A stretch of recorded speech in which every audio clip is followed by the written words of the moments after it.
Simba, papi, estoy grabando. Estoy grabando, anda para allá. A veces hacemos cosas desde el amor, desde la buena intención o de lo que creemos que es correcto y aún así no salen bien. Y no porque seamos malas personas o porque no nos importe, sino porque a veces actuamos desde las herramientas que tenemos, desde lo que creemos que funcionan o lo que nos dicen que funcionan y no necesariamente después al tiempo nos damos cuenta que no es así. Y es justamente de lo que quiero hablarte en este episodio de Línea Directa con Eli. Porque crecer también es darnos cuenta que necesitamos contexto, que incluso el amor también necesita guía y a veces incluso un poco de calor.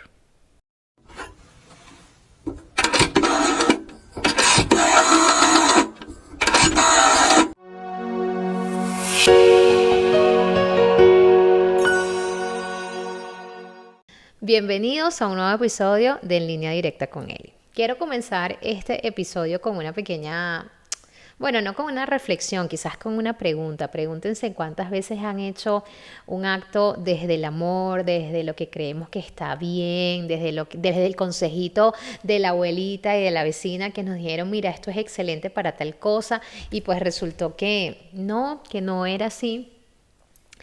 Y es justamente de los que quiero hablarles un poquito hoy en este episodio. En realidad este episodio se me ocurrió ayer, estaba en una reunión familiar y resulta que me enteré, me enteré de que cuando yo estaba bebé, muy bebé, miren, yo soy venezolana, pero yo nací en Rusia. A pesar de que soy venezolana, me crié en Venezuela y me considero muy, muy, muy venezolana. Yo nací en Rusia y resulta que cuando yo estaba bebé,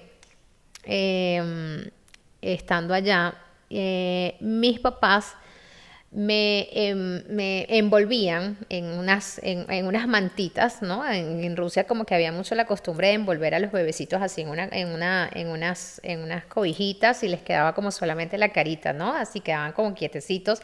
Ahorita actualmente sé que todavía lo hacen, o por lo menos cuando yo tuve a mi hija, había mucha gente que recomendaba eso, que los envolvieran como un bojotico. Una vez lo intenté con mi hija y casi se vuelve loca y yo dije, no, esto definitivamente no es para ella.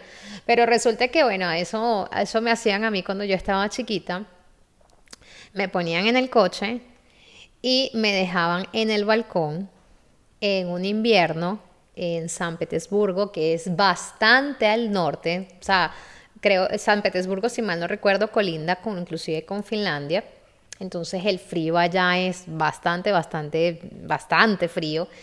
En invierno, cuando yo vivía allá, yo vivía en una ciudad que quedaba más al sur y aún así les conté en un episodio anterior de que podíamos estar hablando de temperaturas de menos 16 grados. En San Petersburgo yo creo que fácilmente las temperaturas en invierno podrían estar rondando los menos 25, menos 20 grados, 20, 25 grados en el día, ¿no?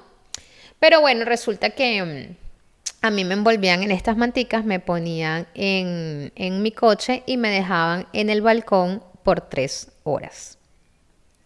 Sí, escucharon bien, por 3 horas. ¿Qué estaban tratando de hacer mis padres? ¿Torturarme? No. No, era precisamente lo que estaban intentando hacer.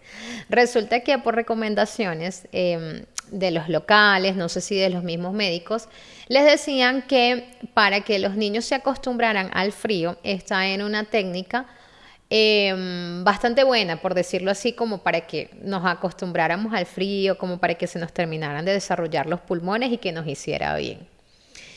¿Esto salió bien? No, esto no salió bien. De hecho, quizás y no precisamente por las exposiciones en el balcón, adicionándole a la radiación, porque pues yo nací en el 86 y unos meses antes había sido la tragedia de Chernóbil. Entonces, sí, no, digamos que no fue precisamente por la radiación y las exposiciones, pero posteriormente, como a mis 2 años más o menos, 2 y medio, yo me enfermé bastante, bastante grave. Me dio una bronconeumonía y duré 3 meses hospitalizada en Rusia y posteriormente 3 meses hospitalizada en Venezuela. Entonces, definitivamente la técnica para que mis pulmones se desarrollaran y para que yo me acostumbrara al frío, no fue precisamente la mejor. En realidad, durante esta reunión y mientras conversábamos con esto, nos reímos mucho. Yo hice como 150.000 chistes al respecto porque no lo podía creer lo que yo estaba escuchando y lo que me estaban diciendo. Aún así, ¿los juzgo? No, para nada, para que tengan en contexto y antes de que se vayan a alarmar y vayan a decir un montón de tonterías, porque la gente a veces no se mide en decir cosas en internet. Mis padres me tuvieron a mí sumamente jóvenes. Mi mamá solo tenía 20 años cuando me tuvo. Mi papá tenía 23 años, ambos vivían del otro lado del mundo en una cultura totalmente diferente, sumamente jóvenes, inmaduros y pues también con un bebé sin familiares cerca, sin una, sabes, sin que te colaboraran. Yo me pongo mucho en los zapatos de mi mamá en la época que ella me tuvo y digo, wow, o sea, de verdad, definitivamente no fue fácil. Y a veces solemos ser sumamente duros con nuestros padres, honestamente. Y yo en cuanto a lo que respecta a mi niñez, que realmente es una niñez que tuvo muchos matices, yo trato en general de ser sumamente comprensiva porque lo que les digo, pues mis padres a mí me tuvieron súper jóvenes, en un lugar totalmente diferente, en circunstancias que pues quizás no es lo común que solemos escuchar y todas estas experiencias y todas estas cosas, inclusive ya desde mi perspectiva, siendo un poquito más, ya en esa niñez en la que ya eres más consciente, ¿no? Pasaron situaciones y cosas en las que yo ahorita ya como adulta le doy totalmente la vuelta, ¿sí me entiendes? Como les decía, a veces solemos ser sumamente duros con nuestros padres y al final ellos actuaron desde la experiencia y las herramientas que tenían en ese momento. Y yo siempre pienso mucho en mis padres teniéndome en esas circunstancias y de la forma que actuaron fue con lo que pues conocían y lo que podían. Yo me imagino a mi mamá tratando de tenerle fe a la sabiduría soviética, de ponerme 3 horas a llevar frío. Y me imagino después yo rosadita y ellos pensando, ay, tan linda y tan saludable que se ve la niña y lo que está era congelada. Pero nada, a lo que quiero llegar es que de todas estas cosas, que es todos estos cuentos y de todas estas perspectivas que les digo de lo que de las cosas que yo viví en mi niñez, simplemente lo que saco de todo esto no es nunca desde el lado de juzgar y decir ustedes no, mucho menos, porque pues nadie es perfecto, no hay padres perfectos. Yo misma me pongo también en las circunstancias que he tenido que vivir como madre y digo, bueno, a veces he metido la pata, lindísimo, y de verdad, aunque uno trate de hacer las cosas desde el amor, no siempre salen así y a veces también la perdemos y uno dice, Dios mío, la embarré y todo esto, pero a lo que quiero llegar es que de todo esto yo siempre he dicho, bueno, ¿qué puedo sacar yo de esto? ¿Qué puedo comprender yo de esto, de lo que está pasando? Espero que no se esté escuchando el ruido porque acaba de pasar un camión súper ruidoso, pero bueno, vamos a ver si en el episodio no se manifiesta. ¿Qué puedo sacar yo de verdad de todo esto? Y lo que pienso es, bueno, entender, comprender, ser comprensiva, ser empática y pues también de alguna manera decir, bueno, ¿qué cosas no quisiera yo repetir? ¿Qué patrones yo quisiera como cortar acá? ¿Qué cosas yo estoy viendo definitivamente como muy repetitivas desde mi mamá, desde mis abuelas y de ahí para atrás? O sea, ¿qué viene siendo como un patrón que yo como quisiera cortar y decir, yo quiero hacerlo de esta forma diferente, sin juzgar a nadie, sin juzgarlos a ellos, sino decir, de verdad, yo quiero hacerlos de esta forma, pero aún así, bueno, les voy a dar otro ejemplo. O sea, cuando yo tuve mi bebé, y esto es, uy, como le digo, nada, y que los niños no vienen con un manual. Yo quedé embarazada cuando yo tuve a mi hija, eso fue en el 2017. Yo tuve a mi hija cuando yo tenía 30 años, ya estaba mucho más madura definitivamente que mis padres. Aún así me consideraba muy jovencita y estaba muy asustada cuando yo quedé embarazada de mi hija. Pero yo recuerdo que en ese momento estaba súper en boom y estaba como demasiado expuesto el tema de la lactancia materna y de que la lactancia materna es lo mejor y lo único que tú deberías darle a tu bebé.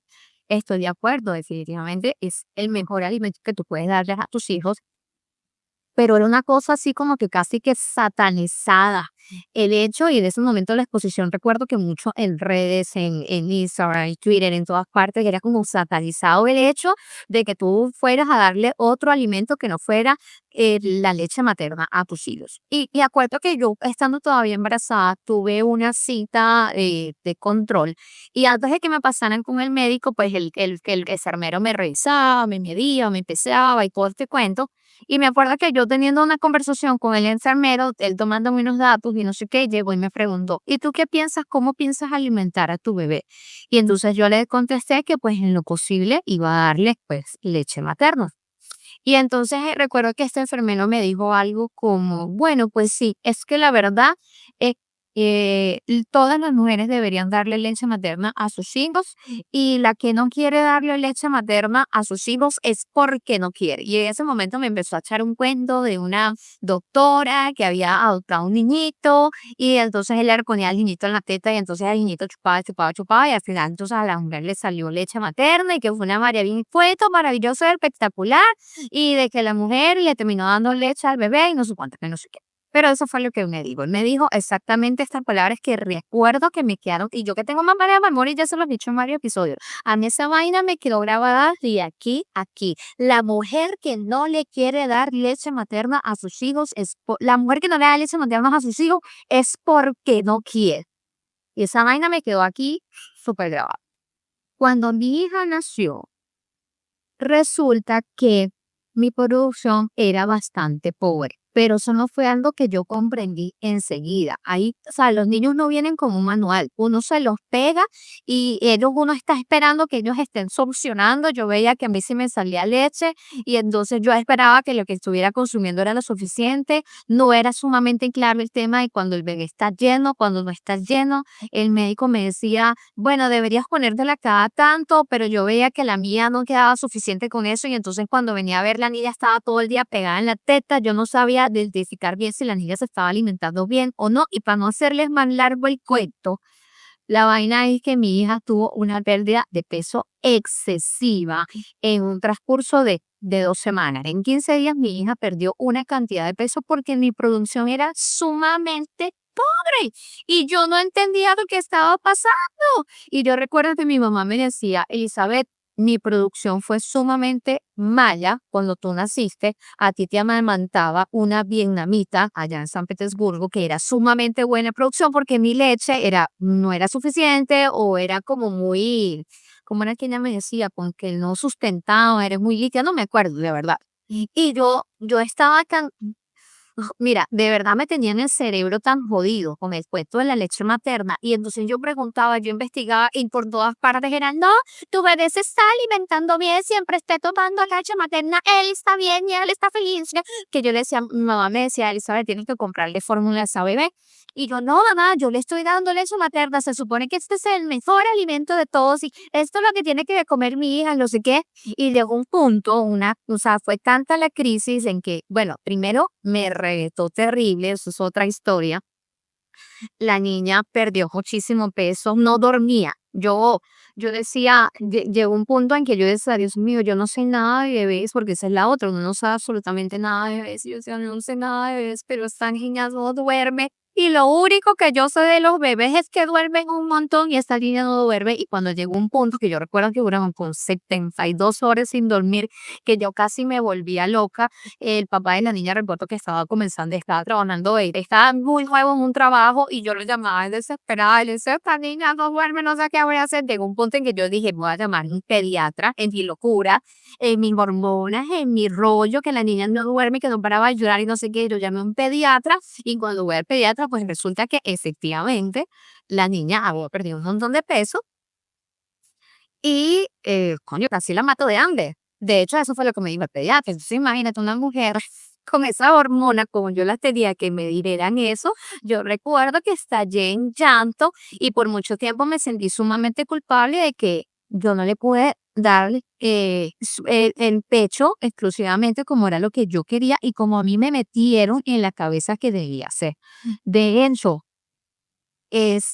posteriormente, gracias a Dios, ya esta radicalización fue cambiando un poco. Yo en lo que pude y en las mujeres con las que conversaba, y mujer que iba a tener bebé, que estuviera embarazada cerca mío, mujer que yo le decía, mi amor, tengan conciencia que de repente su producción no va a ser la mejor, está pendiente, no dejen que te metan esa vaina en la cabeza. Y de verdad que yo a la que podía se lo iba diciendo, porque en realidad no es así. O sea, yo hice esto todo desde el acto de amor más puro, de yo quería darle la leche a mi hija, la materna exclusiva, porque era lo mejor para ella, porque fue lo que me dijeron que era lo mejor para ella, pero lo mejor para ella era estar alimentada, no necesariamente tenía que ser mi leche. Aún así, bueno, mi hija tomó leche hasta los 2 años. Lo poquito que produjo mi cuerpo, o sea, por más menor cantidad que era, mi hija se la consumió absolutamente todo, hasta el punto que ya de aquí salía solo leche en polvo y esa niña ahí se pegaba y hasta los 2 años. Y bueno, gracias a Dios logré hacer eso, aunque no nos pudo ser exclusiva. Yo tuve que pues, meterle a mi hija leche de fórmula y tomaba leche de fórmula y tomaba pecho. Eso es una historia que le puedo echar por después porque tocó al principio con sondas. Era un desastre. La verdad que yo me acuerdo que las primeras semanas del postparto para mí fueron, Dios mío, y hay mujeres que dicen, es la época más hermosa, y yo lo que me quería era morir, pero en realidad a lo que quiero llegar y volviendo otra vez al punto de que sí, yo lo hice como un acto de amor. Yo quería que mi hija tuviera la mejor alimentación. Me radicalizaron tanto esto y no es cierto, no es cierto. No necesariamente, sí, puede ser el mejor alimento, pero no necesariamente por eso tú vas a poder hacerlo. En mi caso, yo no producía lo suficiente o hay mujeres que tienen que tomar medicamentos y definitivamente por temas de salud definitivamente no pueden aumentar el bebé o hay otras mujeres que definitivamente no quieren hacerlo, no se sienten cómodas, puede ser a veces muy doloroso si no lo haces de la forma correcta y no vienen con instrucciones, como le digo, y a veces lo puedes hacer de la forma incorrecta y te pueden desbaratar. A mi hija, pues me desbarató. Pueden haber muchos factores que influyan en el hecho de si van a poder hacerlo o no, y por más de que sea un acto de amor increíble, y en mi caso era, yo me acuerdo como yo sangraba y yo decía, no importa, esto es un acto de amor por mi hija, y aún así ni siquiera estaba haciendo lo correcto porque la estaba matando de hambre. Y estas dos historias yo se las traigo porque me hizo reflexionar un poco de cómo a veces podemos hacer exactamente lo mismo pero en climas diferentes, ¿no? Cómo podemos meter a una persona que amamos y que queremos ayudarla en un balcón helado creyendo que estamos haciendo lo mejor para esta persona. O bueno, nos metemos nosotros mismos en este balcón. Nos exigimos, no, nos tratamos con dureza creyendo que es necesariamente lo mejor y no, no necesariamente es así. Yo tiendo a ayudar, a mí me gusta muchísimo, yo sé que me gusta mucho impulsar y ayudar a las personas que me rodean, a las personas que yo amo, que quiero siempre ver como siempre la mejor versión de estas personas, pero estoy consciente y ahora estoy consciente que a veces ni siquiera lo he hecho desde la mejor forma, no lo he hecho de la mejor forma, no lo he hecho de la forma correcta, a pesar de que es algo que estoy haciendo desde el amor. Y no les estoy diciendo esto como para que ustedes miren atrás y se den con un látigo y digan, bueno, pero es que esto lo hice mal y no sé qué. No, en realidad se los comento es porque una vez que podemos ser conscientes de lo que hicimos en algún momento, de las herramientas que teníamos en ese momento y que desde allí actuamos y desde el conocimiento que teníamos y de lo que creíamos que era correcto, también es válido posteriormente hacer una reevaluación de lo que estábamos haciendo. No tenemos por qué radicalizarnos en una forma de hacer las cosas. De hecho, si tú haces si tú haces lo mismo de la misma forma o tú piensas como tú de hace 10 años, amigo, algo está mal. Definitivamente hay cosas que tenemos que flexibilizar, hay cosas que tenemos que cambiar, hay cosas que tenemos que entender que de otra forma también pueden funcionar y que podemos intentarlas. Y entender que está bien equivocarse, entender que a veces puedes mirar para atrás y decir, ¿sabes qué? No lo hice perfecto, pero lo hice con lo que tenía en este momento. Y si ahora, si en este momento tienes mejores herramientas, si tienes mayores conocimientos, si tienes nuevas perspectivas, entender que no tienes que definitivamente radicalizarte con la misma idea que tenías hace 5 o 10 años. Está bien cambiar de opinión y todas estas herramientas nuevas que tengas, úsalas. Porque aunque algo no siempre salga bien, el amor siempre es un buen punto de partida. Nos vemos en un próximo episodio de En Línea Directa con Eli. Y si en este momento que estás escuchando esto, te estás cuestionando por una decisión o por algo que hiciste en el pasado, respira. Porque a veces sobrevivir al invierno ya es una victoria. Muchas gracias por verlo hasta aquí. Suscríbete y compártelo con tus amigas. Cuídate. Nos vemos en un próximo episodio. Chao.